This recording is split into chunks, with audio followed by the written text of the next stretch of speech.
Mauritania is an Islamic republic with a president as head of state and a constitution grounded in French civil law and Sharia.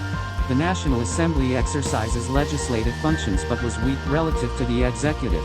Voters elect the president, deputies to the National Assembly, municipal mayors, and regional councillors.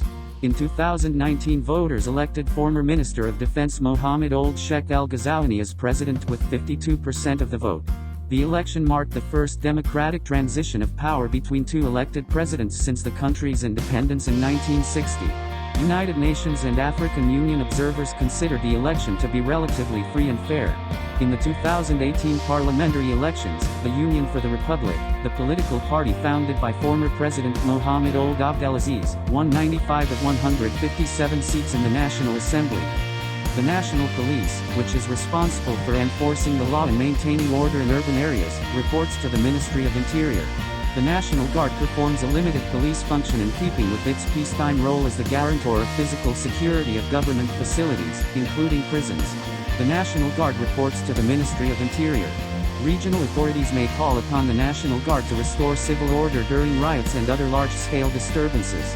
The Gendarmerie, a specialized paramilitary organization under the authority of the Ministry of Defense, is responsible for maintaining civil order around metropolitan areas and providing law enforcement services in rural areas. The Ministry of Interior's General Group for Road Safety maintains security on roads and operates checkpoints throughout the country.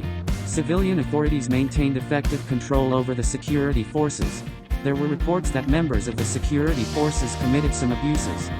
Significant human rights issues included credible reports of harsh and life-threatening prison conditions, arbitrary arrests, serious restrictions on free expression and media, including criminal blasphemy laws, serious government corruption, lack of investigation and accountability for gender-based violence including rape, domestic violence, female genital mutilation, cutting, sexual exploitation and abuse, and other forms of such violence, trafficking in persons, including continued existence of slavery and slavery-related practices, crimes involving violence against lesbian, gay, bisexual, transgender, queer, or intersex persons, and some of the worst forms of child labor. The government took steps to identify, investigate, and punish officials who committed abuses and prosecuted some abusers, but some officials acted with impunity.